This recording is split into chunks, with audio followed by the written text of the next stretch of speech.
I'm making this video for two reasons. One, to prove that I actually do read a lot of manga and keep up with it regularly on this channel, and two, to justify the amount of shelf space this series is taking up. Hello everyone and welcome back to my channel. My name is October and this is Nerdboy Reads, a channel in which I talk about the books and manga I have been loving recently and or have not been loving recently.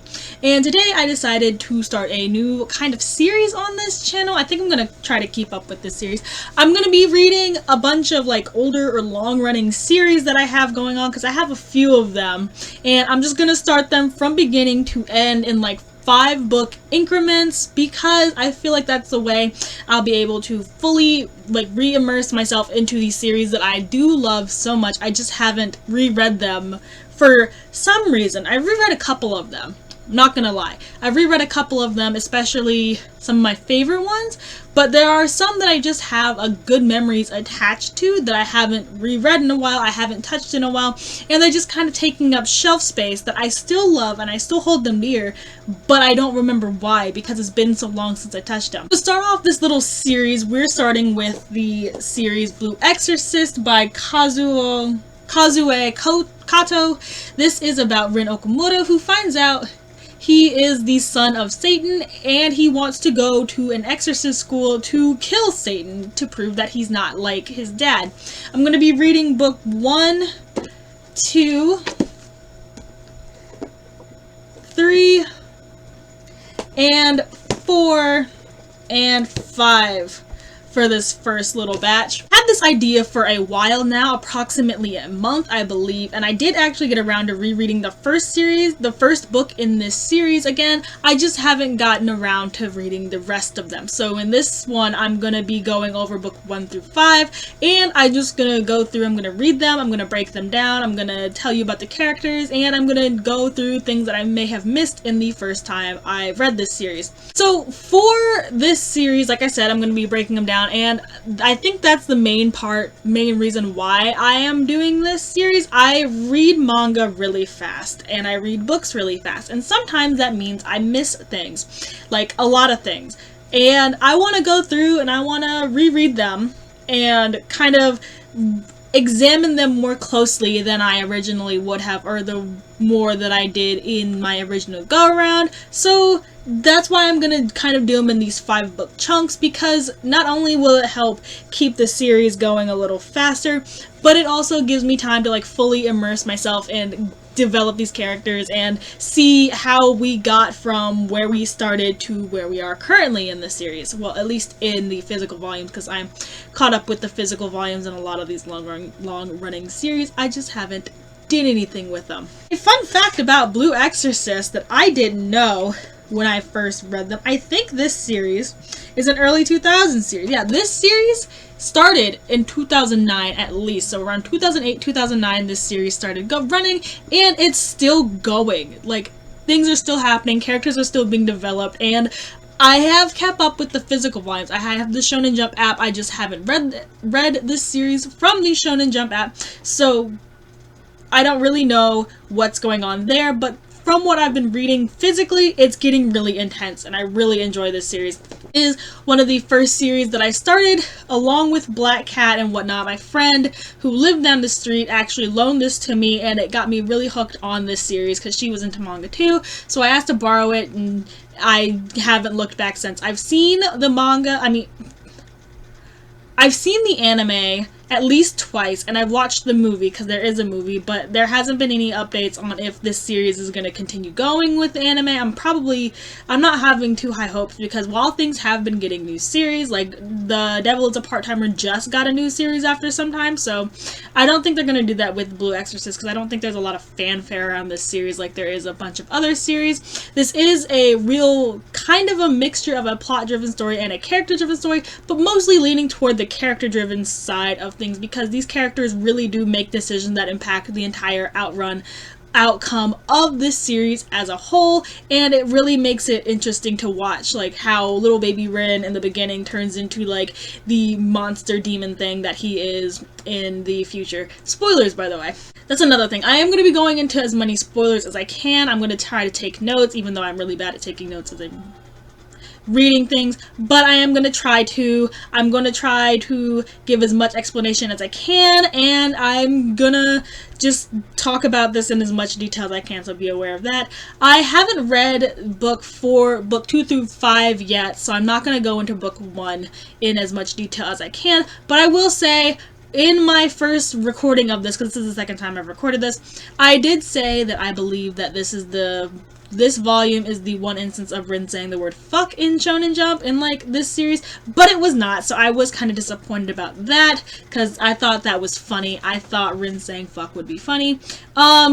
I enjoy seeing Rin as a delinquent with the heart of gold. I love that character trope. I love his relationship with Yukio, and I love how when he finds out that Yukio actually knows about everything that's going on, it kind of hurts him more than he anticipated, because he's always been the one that protected Yukio, but it turns out that Yukio actually didn't need that much protecting, and it just kind of makes him feel irrelevant and sad, and I just love seeing that. We meet Shiami in here. I don't like her character very much, but I think that could just be me holding on to a grief that I have with her later in this series. Interesting how she lived in the garden and how she let the demon possess her because it tried to guilt her into not letting her grandma's garden die. I love our introduction to Bon and his gang. This is just a really solid first volume all around. I love Mephisto. He's so funny. He's so funny. This whole series is really funny. It, like, punches you in the gut sometimes, but it's also really funny. I wish your father Fujimoto didn't have to die, but I understand that that had to kick off the entire series. He went out really honorably.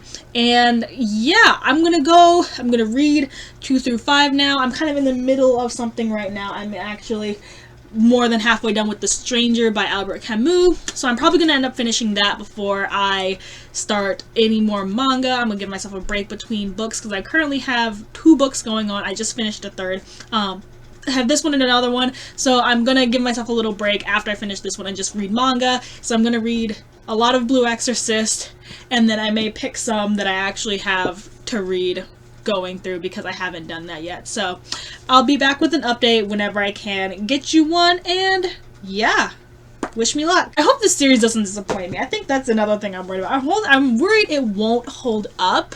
Like, some of the humor won't hold up. I'm worried that some of the characters and the decisions that they make won't make me as, like, happy or as understanding as I was when I first read it. I just don't want to be disappointed. The first volume, if the first volume is anything to go off of, though, it's fun. They have, like, these little, in the back of the book, they have, like, little character, like, introduction sheets where you can go through, like, it's an application and you can read about the characters as you meet them, and I really think that's interesting. It really gives I like those little slice of life moments that, like, long-running manga series, they have time to really get to know these characters and put little fun little tidbits like that in there. I know that all, like, series tend to do that, especially manga series. They give you, like, a breakdown of characters in forms like this, but I think it's better in long-running series because they keep expanding on the characters. Like, you don't just get this one instance of their profile, you kind of get longer, like, tidbits of their daily life as they go on in the back of the books, and I really like that. I think it's one of the main reasons I like this series. They do give you, it's longer running and it's character driven, and you get these slower moments of, like, slice of life stuff that just makes it so much fun to read. Like, So yeah, that's all I have to say on this clip, and I'll see you in the next one, probably tomorrow or later tonight. Who knows? I don't. Life is wild right now.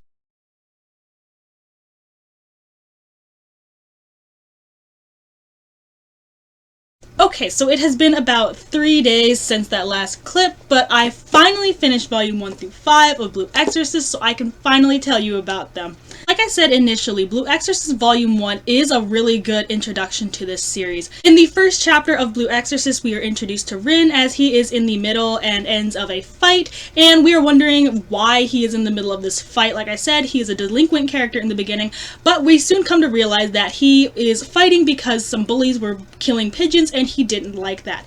Nevertheless, he still questions himself on why he automatically resorts to violence, and it's kind of a heartwarming scene because he's just kind of sad and alone and in the middle of the night and just coming home late, and he's covered in blood, apparently this is a common thing, because when he returns to the church in which he lives, he is immediately pounced upon by his father and brothers and everyone else who lives in here, wondering why he's doing this, why he's covered in blood again, and why he can't just, get himself together and not be in fights all the time. First chapter, we're also introduced to Yukio and Father Fujimoto. Yukio is Rin's younger twin brother, and he is studying to be a doctor. He is graduating top of his class, whereas Rin dropped out of school really young, and Father Fujimoto is their kind of adopted father figure. Yukio bandages him up and is like, yo, you gotta stop worrying, everyone, and Rin's like, well, I'm a bad guy and you're gonna be great and I'm so proud of you. And we really see that they really love each other in this chapter. We even get some flashbacks of Yukio being like this scared little child and Rin having to come save him from being bullied, and that's just kind of their dynamic in the beginning. And it's really sweet to see.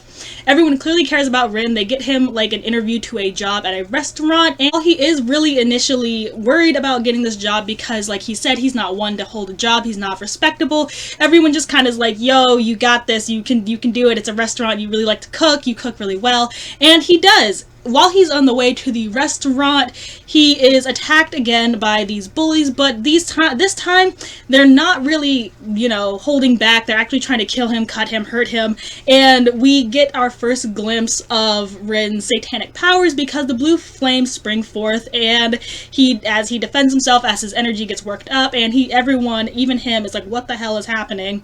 Like, this isn't normal, this isn't natural, and yet it's happening. Father Fujimoto enters the scene and quickly dismisses the demon, exorcises the boy, and tells Rin that as long as he's a bad guy, he'll always get possessed by demons, but that's not him to worry about. He needs to leave.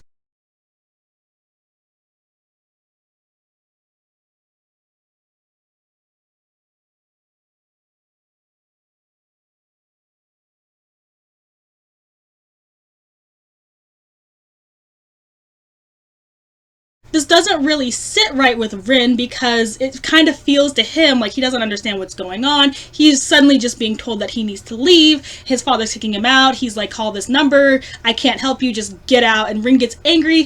He says, like, you're not my father. And it really hurts Father Fujimoto to the point where he actually hits Rin for the first time, we can assume, because everyone seems startled by the action. And he gets possessed by Satan because his heart grew weak, and he ends up having to kill himself to, not let Satan overrun the church and open a gate to hell, and it's a really sad scene. Rin also finally fully embraces his powers by opening the Kurikata sword and embracing his full demon powers, and Father Fujimoto dies, and it's a really sad scene. At his funeral, we are introduced to Mephisto, one of the best characters in the series. He's so funny, but he's also really cunning, as you come to know, and he introduces himself as being the director of the Knights of the True Cross, and he kind of offers Rin a position at the school since his first words out of his mouth are like, I'm gonna kill Satan, I'm not gonna be Satan's son, I'm not gonna take over the world, I'm just gonna, honor my father's death, and I'm going to become an exorcist, I'm gonna defeat Satan. To which Mephisto laughs like a maniac and is so surprised, but he ultimately lets Rin join the school, and that's about it. What's happenings are Rin getting introduced to the school, Rin just kind of struggling in the classwork setting, but ultimately making it through the first day, figuring out that Yukio is the top of the class, like he is the freshman representative even right off the bat because his grades were so good, and he makes it through the day. He gets through to the cram school where we're kind of given a brief glimpse over of everyone we're going to be introduced to later in the line, and Rin is just kind of there hanging out, trying to figure out what's going on in the cram school, why it's so small. He's explained that exorcists are very few in numbers, and it just kind of goes from there. As the next class schedule rolls around, Rin comes to find out that Yukio is one of the teachers. Yukio has been studying since he was a young boy to be an exorcist, and he is now a professor. He's one of the youngest exorcists ever because he's been studying since so long, and it really surprises Rin because Rin has always been the one to defend Yukio and make sure that he's safe, and finding out that he is a professor, a teacher at this exorcism school, and that he's known about demons his whole life is really jarring to Rin. And they kind of have a fight about that. They end up summoning a lot more demons than they need to, and it ultimately comes to the conclusion that, like, I'll help you, you're my brother, I love you, all that good stuff. And it's a really, their dynamic is really good. I have more thoughts on it soon, but yeah. In the last chapter of this volume, we are introduced to the character of Shiemi and her garden. We are introduced to Shiemi as a paralyzed character who cannot walk, but she loves her garden, and we see that her relationship with her mother is tumultuous, but she loves Yukio since she met him when they were both children. She is introduced to Rin because Rin accidentally brushes against the garden gate when Yukio is going to buy supplies, and the gate breaks because it reacts to demonic energy. Shiemi doesn't know why. Rin is like, oh no, but they ultimately end up getting along, and Rin helps her with her garden, and it's a really nice scene. It's really cute. I need to give Shiemi more credit, but we'll get into that. Shiemi later collapses after an argument with her mother because her mother blames her garden for her losing the ability to walk, which is kind of true because when her grandmother died and Shiemi was feeling immense guilt for her grandma's death, the demon latched onto her and was like, yo, I can give you the ability to keep your grandma's garden alive, but, you know, as demons do. Shiemi didn't know that it was a demon at first, though, so she just kind of let the demon do what it wanted, but it kept the garden alive, and Rin and Yukio ultimately end up exorcising the demon, freeing Shiemi, getting her closer to her mother, and getting her enrolled in the exorcist school. It's a really cute scene. Shiemi is really awkward, you know, because she's pretty isolated, and it's just really good to see her bloom and blossom as a character. I really like her progression down the line, but that comes later. Volume 2 is where we get our first real introduction to Bon and his crew. Bon initially is an antagonist to Rin because he sees Rin as a slacker character, as a slacker who doesn't really know what to do and how to study, and he thinks that Bon thinks Rin is taking everything as a joke, when really Rin is just kind of not used to school because he dropped out really young and he never went to class, so he doesn't know how to study, he doesn't know how to focus, but Bon just takes that as an insult. In gym, they have a challenge in which they have to run away from demons to, like, train and learn the predictability of demons, but it ultimately doesn't end well because, you know, they end up fighting each other rather than actually focusing on the task at hand, and then the teacher has to leave for some reason or another. He gets a phone call, and Bon ultimately challenges Rin to a competition in which you have to get close to the demon who can read your mind, read your emotions, and you have to stay focused on your goal in order to not get attacked by this demon. It's revealed in this chapter that Rin and Bon have the same goal to defeat Satan, but they end up getting laughed at because, you know, everyone thinks it's a ridiculous idea. Satan is this, like, all-powerful demon, and everyone's just like, you can't beat him. That's a joke. That's funny. Bon ends up wavering because this mean girl named Izumo is laughing at him, I should say, and it makes him waver because he remembers that throughout his life, every time he said that he's going to defeat Satan, people were like, no, they doubted him, they laughed at him, and it makes him really emotional. So Rin ends up interfering, saving him from the demon, and they ultimately end up having a somewhat friendly relationship. They're funny. They're so funny. It's like, I swear they're friends, but they act like they're not. It's so fun. Also, I forgot to mention, it becomes a major plot point, but in the beginning of the volume, Rin denies Shiemi as a friend because Bon is kind of using it as a reason why he's not taking class seriously. He's like, you're too focused on girls, and Rin's like, no, I'm not. She's not even my girlfriend. She's not even my friend. So in the next chapter, Shiemi's trying to make a friend. She introduces herself to Izumo and her friend Paku, and she's like, let me be your friend. Izumo takes advantage of her by, like, making her hold her clothes, making her buy her stuff, and just, like, being like, if you're really my friend, you would do this stuff for me. And Shiemi, since she never really had a friend, just kind of rolls with it. It's really sad, it's really mean, you really get angry at her, but you kind of understand because that's just who Izumo is as a person. But there are layers to her. We just don't get her as developed until later. She's really scared and worried. This arc, there's a little arc in here where it's like a class camping trip where they have to level up. They're, like, getting their X-Wire, which is the second advanced level, like, second from the ground up. They're leveling up, essentially. The exorcists kind of go on this little retreat or whatnot, just to, like, study and whatnot, and Izumo and Paku end up getting attacked in the bathroom when she kicked Shiemi out, being like, I don't like people seeing me naked. And Paku gets hurt. Izumo gets scared and ultimately can't do anything, so it's up to Rin to help. And Shiemi steps up with her medical plant abilities, and she helps Izumo heal Paku and all that good stuff. It's a really sweet moment. I really like that moment.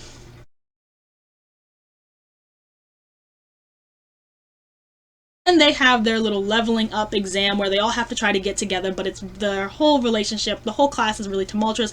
Bon is now picking fights with Izumo because Izumo is kind of standing off against everyone because she lost her only like real friend in Paku when Paku decided to drop out. And she's just kind of taking it out on everyone, and Bon's not having it. Ultimately end up having a group punishment because everyone is in on the argument, I suppose. During this punishment, the power goes out and they're attacked by the same demons who attacked Paku and Izumo in the bath. It gets defeated. They all pass their exam because this is part of an exam, and it's come to revealed that the person who actually summoned the demon is one of the instructors at the school, but he's treating Rin particularly harshly because a lot of people at the school know Rin is the son of Satan, and they don't like it, so one of them is actually trying to kill him, and that's the same person who sucked the demon on them in the first place. This instructor ends up trying to kill Rin in his sleep, gets confronted by Yukio, and they have a fight in which Rin kind of gives up and lets the instructor attack him because he feels like it would be the best thing to do after he figures out that on the night Rin was born, the instructor was possessed by Satan and having had to kill his wife and kid with his own hands, and he kind of blames Rin for that, even though it's a whole lot of things. Rin didn't have anything to do with that. He was just born. The instructor walks away, and that's the end of this volume. Kind of speed running these, but like there's a lot of things happening within the first few volumes, and like there are 27 of them, so I'm just kind of speeding through everything. It's a really good series. If you want more details, you can go in on it. But yeah, that's what I would recommend doing. I recommend reading this series. It's still going on. You have time. So yeah. Third volume, we're introduced to one of my favorite characters like in the entire anime verse, a Maimon, but it takes a second for him to get there.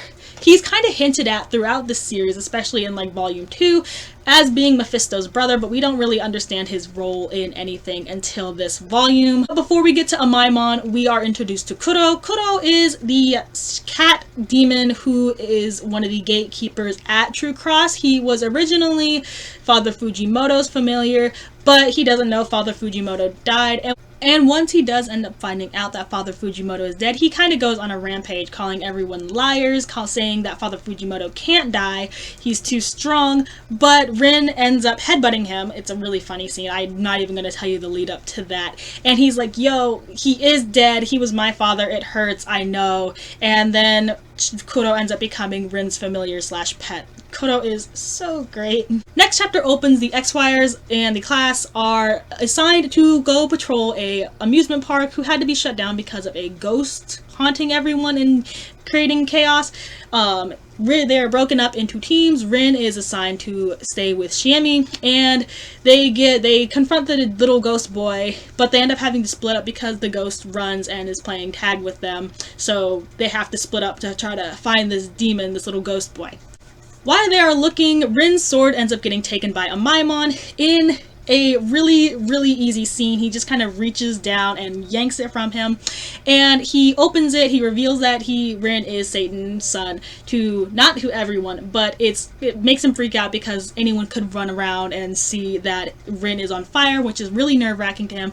But Maimon's like, no, I'm gonna do that. That's my job. Like, I'm like, you're gonna fight me. You're gonna make me not bored. He ends up beating Rin up, but Rin, is also kind of distracted because Shiemi is in danger, but he's also kind of losing control of his demon side, but is ultimately snapped out when he has to save Shiemi. The fight is ultimately concluded because one of the students, who is like kind of a background character, reveals herself to be one of the high-ranking officials from the True Cross Academy, and she ends up kicking Maimon's ass and is like, yo, if you want to fight someone, fight me. And Maimon flees. Rin gets his sword back. The character, what's her name? Shura. I love Shura. she ends up interrogating Rin and being like, yo, I knew Father Fujimoto too. He tried to make you a swordsman, but I said no. They end up arguing a little bit, but Shota ends up caving in and being Rin's instructor for swords, and she becomes a instructor at the True Cross Ceramic School for exorcists, just to keep an eye on Rin, to like make sure she can keep him under control, make sure nothing shady is going on, because Mephisto is kind of sketchy. And yeah, then it leads into one of my favorite arcs, which is the camping trip arc, and it's the spring break. They're just kind of told to camp. They have instructions. They have to go get a lamp from varying points. They can't help each other, but they end up doing it because the lamp is too big to transport, and something goes down. That's the end of this volume. That's literally all that happens at this volume.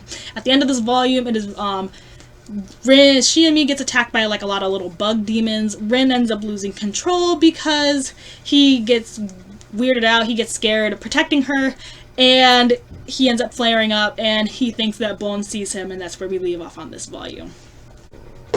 That's where I'm going to stop. I'm not going to stop. I'm going to go on to volume 4 and 5. But usually when people try out manga, they usually give it the first 3 volumes. So I'm going to give a little short, quick review of the first 3 volumes now before I move on to what happens in volume 4 and 5. And I gotta say, I didn't remember a lot of how it happened. The last time I consumed this series, it was from the anime, so seeing some things in the manga not play out like it did in the anime was kind of confusing. Like, in the first episode of the anime, Rin actually ends up getting the job that he was offered, and we kind of see him exploring the grocery store and showing us more of his strengths, especially in cooking, showing us more of his relationship with Yukio and Father Fujimoto, and we just get a lot more development in the first episode before it kicks off the whole plot in the second episode with Rin revealing that he's Satan's son. When Amaimon takes Rin's sword, it's so funny because he kind of like opens and closes the sword just a little bit, like an on and off switch. It's a really amusing scene. I really love it. And yeah, I'm sure there's more instances of that throughout the anime. I just haven't watched the anime in a while. I think the last time I watched the anime was season 2 in my senior year of college, which wasn't that long ago, but it was long enough for it to kind of get wiped from my memory because I've consumed a lot of other things since then, like Spy Family, 91 Days, which is really good. I just finished 91 Days. If you haven't seen 91 Days, watch 91 Days. It's so underrated. It's like a 2014 book. We're not here for that. So yeah, the first 3 volumes really do give you like a nice broad overview of the characters, of the main underlying plot, and we get a lot of character moments, especially in the first volume with Rin wondering about himself, wondering what his future is gonna be like while having this street fight. The best bits of writing advice I ever heard was, if you want to really give a quick and dirty introduction to your character, have them make a decision right off the bat, and that's what we see Rin do in volume 1. We get to see him make the decision to use his powers to fully embrace the fact that he is Satan's son, to try to save his real father, which is Father Fujimoto, but ultimately it fails when Father Fujimoto ends up dying, which is really sad. So yeah, really good initial first 3 volumes. I am glad I'm really getting back into this series. Like, I totally forgot a lot of what happened, and it's good to see these characters, you know, new and fresh, and it's really cute. So those are the first 3 volumes. If you want to pick them up and read them yourself, because I glossed over a lot of details, I probably got a few things out of order, but I hit all the main points. If you want to see them explored more fully, pick them up. They're on the Shonen Jump app too, so if you want to pay $2, you can read the whole series for pretty much nothing and explore a lot of other series too. But that was the first 3 volumes of Blue Exorcist, and now I'm going to move on to volumes 4 and 5, so yeah. Volume 4 picks up right after where the events of Volume 3, in which we see that Bon did not actually see Rin flare up. He just saw the blue light and kind of wrote it off immediately afterwards. They all get a text and they all kind of regroup around Shiami because she's the one who screamed and everyone wanted to be all manly and help her and gentlemanly and whatnot, and it works. Like, everyone gets together. They get a text from Konekomaru, which I forgot to mention. Konekomaru and Shima are two of Bon's friends. They are Bon's crew that I mentioned earlier.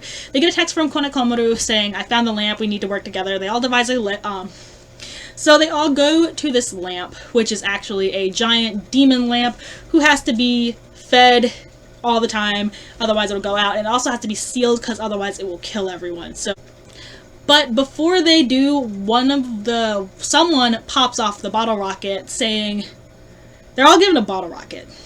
One of the bottle rockets goes off, so it kind of signals that, you know, someone gave up, they need help.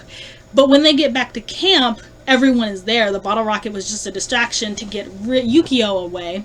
Shiami is possessed by one of the little demons. One of the little demon bugs put a parasite in her body and took her over, and she walks out of the protective circle into Amaimon's arms, which sets Rin off, and Rin ends up going off to try to save her, which sets Bon off because Bon is getting mad at Rin for constantly wanting to do things by himself, which sends Konekomaru and Shima running because they're just attached to the hip, which is really cute.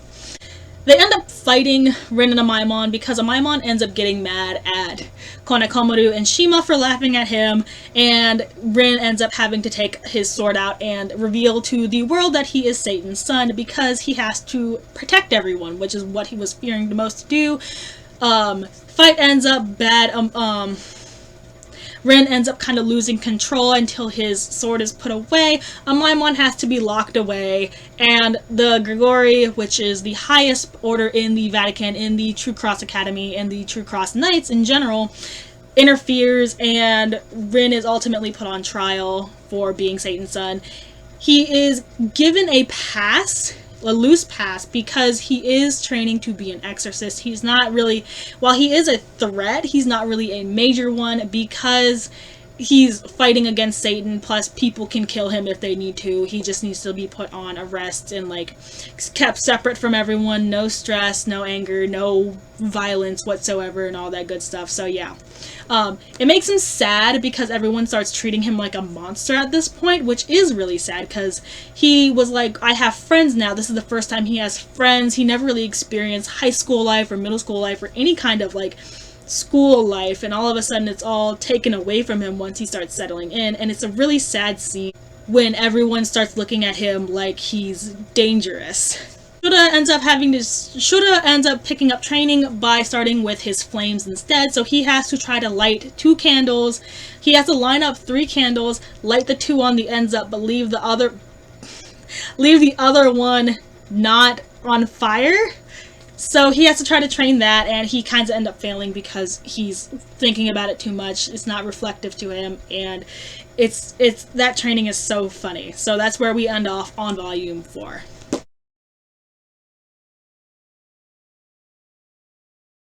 Volume 5 starts the Kyoto arc, in which we learn that one of the eyes of the Impure King has been stolen from the Deep Keep where it has been stored. We learn that the Impure King is one of the major demon players in this world, and the exorcist who killed him and ultimately defeated him took out his eyes to make sure that they stay separate, because apparently that's where the power is stored. It's like the mitochondria, I guess. So they had to store them separately, and one of them has been stolen.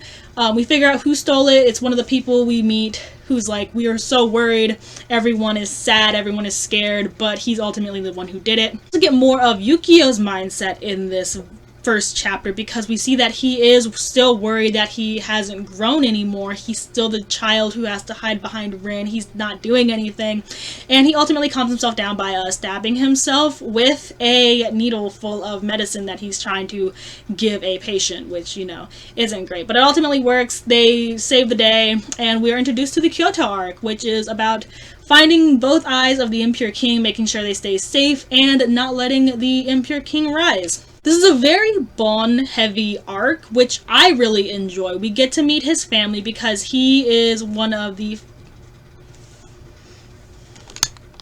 Damn. My light just died. So we're gonna do this kind of dark. We're gonna finish this kind of dark, and you're just gonna have to deal with it. Bon's family is attacked because they also are holding one of the Impure King's eyes, and they get attacked because someone's trying to steal it, so they have to go to Kyoto, back to Bon's family's shrine, and protect the eye of the Impure King.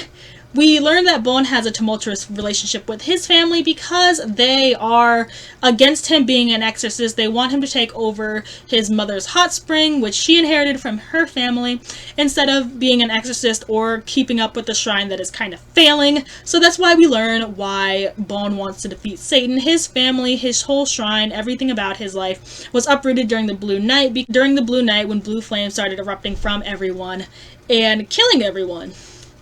So he wants to defeat Satan to get his honor back, to restore the temple, because everyone started calling the temple cursed and avoiding it like the plague, making it go bankrupt, making a lot of people avoid it.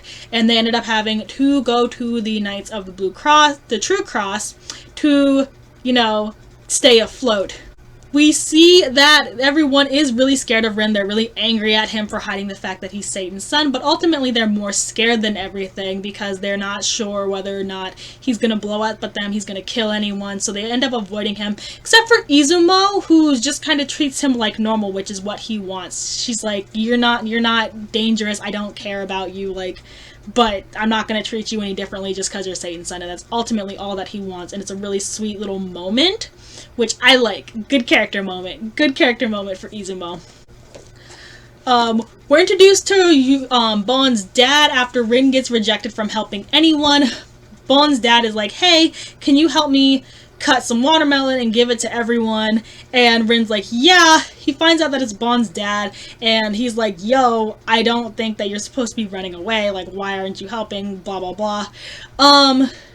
They end up getting drunk on accident because Shota gives them beer instead of soda, and Shima ends up breaking too because Rin is more upset at the fact that everyone is treating him different, and he's more offended than anything, and Shima's just like, yo, I can't do this anymore, you're just a guy, you're just my friend, I can't be angry at you anymore, like, you're too funny. It's a good scene. That's another good little moment. That Bon really idolized his dad up until the shrine started failing and he started giving up. He's like, it's fine, like, we can just go to these people for help and they'll help us, and he's like, no, we have to do this on our own. I'm gonna go defeat Satan so you don't have to hide your face anymore, you can restore the shrine and all that stuff. And Bon is a really good character. His growth throughout the entire series is really good, but this little arc that he gets in the Kyoto arc is another really good arc.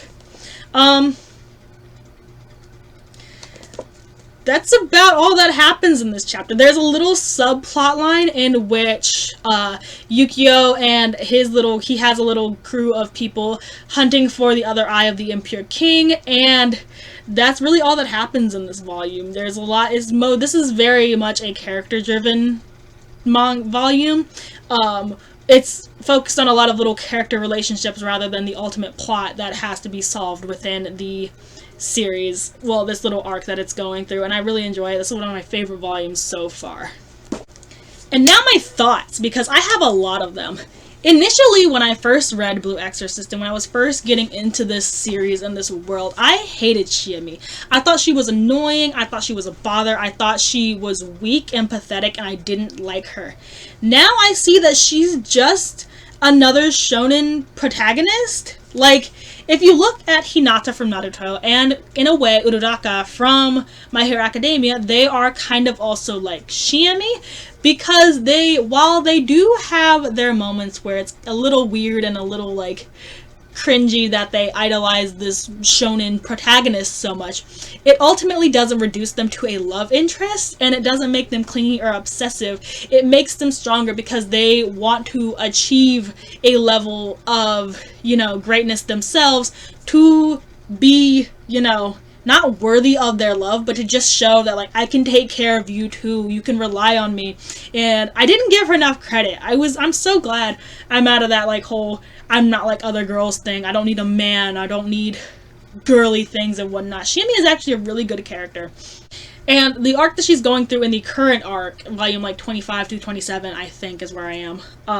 I know is where I am because it's the only volumes that are out. Her arc is really good. Like, she gets so much character development throughout the series, and I didn't give her enough credit at first. Another thing I didn't realize is Yukio is a really traumatized character. Like, he's kind of inconsistently characterized in the beginning, because he's shown as he kind of flip-flops between, like, this good younger brother, the studious guy, to, like, this total antagonist. But then again, that's just being a younger brother, so I guess he's fine. But he is really a traumatized character. Like, he's been seeing stuff since he was born. Since Yukio didn't inherit the blue... Oh, I forgot to mention that. Yukio didn't inherit the blue flame. Yukio's, like, kind of only, like, half Satan's son, but whatever. He got infected by the demon blood through Rin, so he's been able to see demons his whole life. I don't know why Rin wasn't able to, that's not really explained, but still. Yukio's been able to see demons his whole life. He's been scared his entire life, and then when he was like 4 or 5, Father Fujimoto kind of walked up to him and is like, yo, this world is dangerous. Your brother is in trouble. You want to save him? When he was like 4 or 5 years old. So he's been studying. He's been hunting demons. He's been going on these missions since he was a child. And he's like, has to keep up this high expectations for himself. Otherwise, he feels like a failure. He feels like he hasn't accomplished anything in his like 16 years of life. And it's just really sad. He's so traumatized. I don't know why I didn't get that on my first reading, my first experience of Blue Exorcist. It's almost like my frontal lobe wasn't fully developed at the time, and I was just focused on the light show or whatever. I don't know. It makes his later down the line arcs, a whole lot more sense. Like, he's spoilers for, like, the current arc of Blue Exorcist.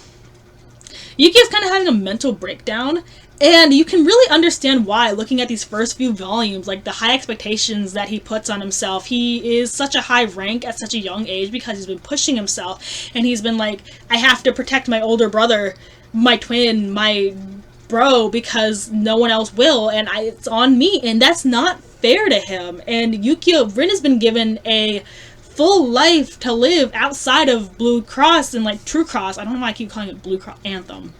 Whatever. The whole True Cross, like, he doesn't know about the demons, the exorcist, the whole life that Yukio is living. It's kind of a privilege for him, even though he is the son of Satan, and Yukio didn't have that privilege. Yukio never had a normal childhood. Yukio is such a character. He's so good. Izumo's also a really great character because she puts up this whole air of, like, I'm better than you, because she has been isolated her whole life, except for Paku, because she's also been one of the people who was able to see ghosts from a young age, and no one believed her. They called her wanting attention, a troublemaker, so she has to put on this front that, like, I'm a bad person, I don't like you, because she was protecting herself. But when she gets moments where she gets a lot of moments where she's just scared and, like, wants to help people but doesn't know how, she's a really good character. Shiemi, I went on a rant about Shiemi. Rin is still typical shonen protagonist at this point. He goes through a lot down the line, but he's still, like, cocksure. He's still, I have to protect everyone. I'm gonna be above what I am, and that's fine. It's an early 2000s shonen. Like, I don't really expect much from shonen protagonists. Like, looking at all of them, he hasn't really had enough chance to develop. But even then, he has, like, little moments where he's like, I could be fighting, but I'm not. I'm above it now, and it's cute. He's so fun. He's a little lad. He's also very complex though, because he's worried about keeping everyone safe. He's worried about being seen as, like, a person even though he's Satan's son. He's trying to keep up this whole front for himself that, like, I know what I'm doing, I'm so sure, but deep inside he's really worried about everything. It's cute. This whole thing is cute. And Bon is really getting a lot of development. Bon is really getting a lot of development now. So I already went through his whole arc. Like, he's getting a lot of development. We get to see a lot more of his backstory and how his relationship with his family. We get to see a lot of their relationships with their family. Like, especially now in this Kyoto arc, we get Bon, Shima, and Konekomaru's family, because they've been friends since childhood, so they've all been, like, monks in training and whatnot. But we don't really focus a lot on Shima and Konekomaru's point of views.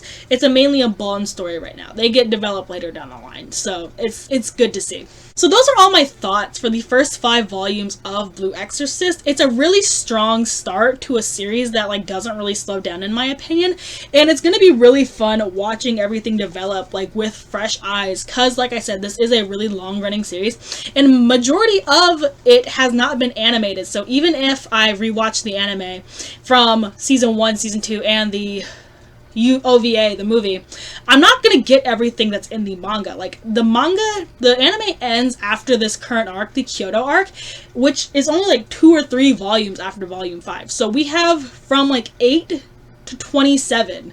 That's a lot of stuff that's not animated. And I don't remember a lot of it, which is sad, but it also makes sense because unmedicated ADHD mixed with depression and anxiety leads to a garbage memory. But I'm really looking forward to watching everything unfold and getting to explain it to you guys. I am not sure when I'm going to get the next one out. Like I said, I'm going to be doing this in chunks, but I still have a lot of other like manga related content that I want to get out.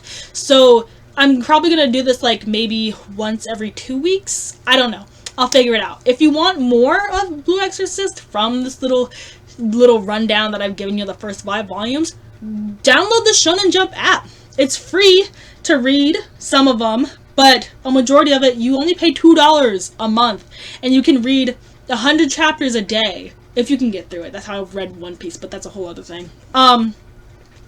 You can read all of Blue Exorcist on the app for $2. You don't have to pay the $10 that it takes to buy a single volume. Oh, another thing about the volumes though, they're really fun because they have like the contents of the characters' bags on the back, so you get like the character and then what they carry around on a regular basis. And it does that for all of them until it gets through like the main cast. Because eventually it does end. Like you get what's in their bag, and then I think it's like what they eat for lunch, and then a bunch of other stuff. I don't know. Like I said, it's been a while since I've read this series, so I can't tell you off the top of my head. They also do these little, starting at volume 2, you also get a nice little who the characters are, and then a brief synopsis of where we are thus far in the story. And then you get to complete the picture from the front of the volume, which is really cool. I'm not going to go through all of them. I just kind of picked volume 2 at random. But yeah, that's all my thoughts on the first 5 volumes of Blue Exorcist. I'll get the next 5, which is 6 through 10, out soon-ish. Hopefully this inspired you to maybe pick up Blue Exorcist. If you do, let me know in the comments what you think of the first 5 volumes. Or if you want to have a more in-depth conversation with me, follow me on Instagram at NerdBoyReads. Tell me you read Blue Exorcist, tell me your thoughts, and we can go from there. I'm not really good at replying to DMs though, so like don't get too... But still, you should follow me on Instagram at NerdBoyReads. I'll have it somewhere. You can find me. It's not really that hard to find me. I'm NerdBoyReads. Nerdboy, all underscores, whatever. That's been this video. I've been October, and I hope you enjoyed this. If you leave a like, leave a comment, share this around, let me know. Have you read Blue Exorcist before? Are you an anime-only person? Are you disappointed that if you are an anime-only fan because there hasn't been any updates on it recently? I know I would be. I still am. I've seen all of it, and I'm very disappointed that there's not a lot more left because there's so much more to animate, you know? Please note that if you do watch the anime, it kind of deters. It does that thing where it meets up with the manga and then it veers off on its own course, and then it never really gets another season, so we don't really know what goes on. So yeah, I'm done now. October, that's all I have to say. I've said it like 7 times. Bye.